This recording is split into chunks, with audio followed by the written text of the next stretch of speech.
आज भारतीय जनता पार्टी ने तीसरी बार जो संगठन में भरोसा विश्वास दिया है, उसके लिए मैंने आज नॉमिनेशन किया है। हमारे लोकप्रिय सांसद केंद्रीय मंत्री मिस्टर बाबू जी, हमारे सांसद, हमारे प्रभारी जी, हमारे अध्यक्ष जी, और जो संगठन ने भरोसा विश्वास दिया उसका नॉमिनेशन भरा है। और जो लोकसभा में जो बड़ी जीत हुई थी 2 महीने में, और भरोसे विश्वास उसको बड़ी जीत को हम कायम करेंगे और लोगों ने विश्वास दिया उसको पूरा करने का काम करेंगे। प्रायोरिटी क्या रहेगी? प्रायोरिटी काम करना है। जो काम है उनको और गति देनी है। जो पीछे काम हुए 2000 और जिसमें खड़े हैं यही देखिए। तो मैं कहता हूँ कि काम को गति देने का काम करेंगे, जो बल्लड़ के विकास में गति देनी है उसको पूरा करने का। मंत्री जी, देखा गया है कि लगातार हमने लोकसभा में देखा काफ़ी भारी मतों से जो है लोकसभा प्रत्याशी को जिताने का बल्लभगढ़ से काम करेगा। तो क्या लगता है विधानसभा में किस तरीके का? विधानसभा चुनाव होता है। चुनाव छोटा हो बड़ा हो, चुनाव को चुनाव के तरीके से लड़ना चाहिए। चुनाव लड़ने में जनता जनार्दन वोट देती है, और जो आम व्यक्ति है, गरीब व्यक्ति है, वो वोट देता है, वही तय करता है जो हमारा लक्ष्य पार्टी का। उस चुनाव को हम लड़ेंगे। मंत्री जी, कितने आश्वस्त हैं अपनी जीत के प्रति आप? जनता जानते हैं, अभी 2 महीने पहले जीत हुई है, सबके सामने थे। मेरे मित्र कहते थे यहाँ जीतेंगे, बल्लड़ करेंगे, और बल्लड़ के लोगों ने 47,000 मतों से जिताने का काम करा। क्यों पहले वो आप ही के चैनल पे कहते थे बल्लड़ से बम्पर वोटों जीत के जाने वाले हैं। बल्लड़ के लोगों ने बम्पर ही नीचे मारा उनको। तो यही तो है, जनता जनार्दन है, और जनता का भरोसा विश्वास है। उस पर जो मार्जिन जनता देगी उस पर कायम रहेगी। कांग्रेस की अभी तक सीटें डिक्लेयर नहीं हुई है, क्या कहना चाहेंगे इस पार्टी के लिए? ऐसा उनकी तो एक परिवार की पार्टी है, बापू बेटे की पार्टी है। करें ना करें उनका क्या है, ऊपर माँ बेटे की है, बापू बेटे की है। चाहे देंगे नहीं देंगे, घर तो कोई रखेगा नहीं देंगे। देखिए मित्तल जी, भारतीय जनता पार्टी ने मूलचंद शर्मा जी पर तीसरी बार भरोसा जताया है, और मुझे पूरा विश्वास है जैसा भरोसा भारतीय जनता पार्टी ने मूलचंद शर्मा जी के ऊपर जताया है, वैसा ही भरोसा बल्लभगढ़ विधानसभा की 36 बिरादरी भारतीय जनता पार्टी और मूलचंद शर्मा जी पर जताएगी।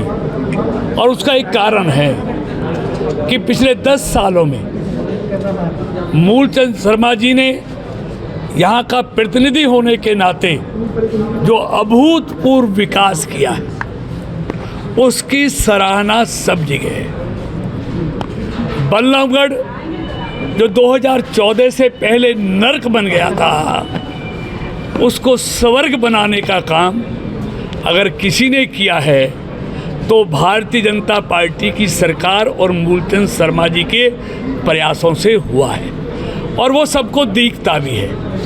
तो इस विकास की गति को बनाए रखने के लिए फिर से भारतीय जनता पार्टी और मूलचंद शर्मा जी का जीतना बहुत ज़रूरी है। इसलिए आज उन्होंने नामांकन दाखिल किया है। आज से वो, वैसे तो वो 12 महीने 365 दिन लोगों के बीच में रहते हैं, लेकिन आज से चुनाव प्रचार में और तेज़ी आएगी, और जैसे जैसे चुनाव में गर्मी आएगी ये प्रचार और तेज होगा। मंत्री जी, कितनी सीटें आने वाली है भारतीय जनता पार्टी की इस बार?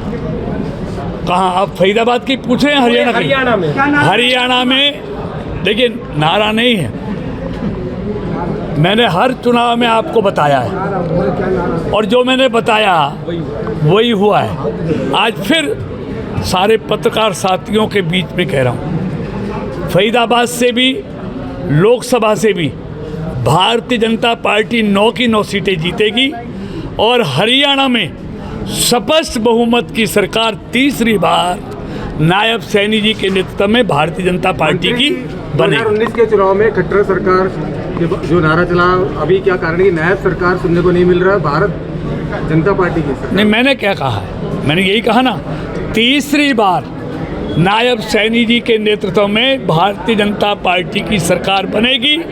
जैसे केंद्र में मोदी जी के नेतृत्व में तीसरी बार एनडीए की सरकार बनी है, वैसे ही हरियाणा में भी तीसरी बार नायब सैनी जी के नेतृत्व में भारतीय जनता पार्टी की स्पष्ट बहुमत की सरकार बनेगी। टिकट न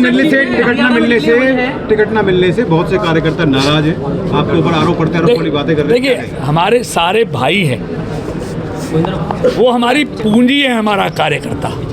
और भारतीय जनता पार्टी आज जिस मुकाम पर है वो अपने कार्यकर्ता रूपी पूंजी के कारण है। चुनाव में टिकटों के समय अनेक काबिल कार्यकर्ता हैं जो इच्छा रखते हैं चुनाव लड़ने की।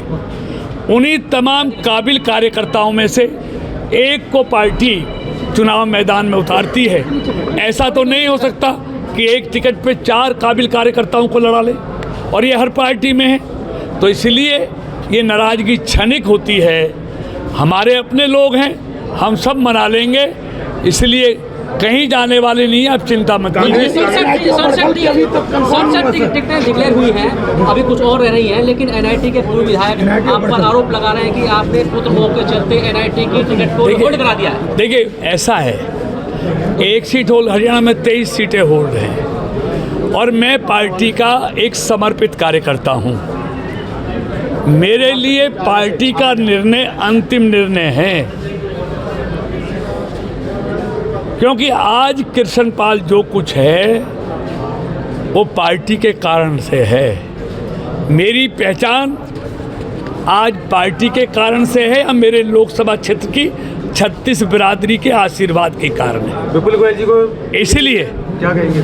मेरा भाई है, पार्टी ने उम्मीदवार उतारा है, उसको जिताने के लिए जी जान लगाऊंगा, पूरी मेहनत लगाऊंगा। और 9 की 9 सीटों पर जैसे लोकसभा में मैंने ताकत लगाई पार्टी को जिताने के लिए, वैसे विधानसभा में भी पार्टी को जिताने के लिए अपनी लोकसभा की 9 की 100 सीटों पर पूरी ताकत से मेहनत करेंगे।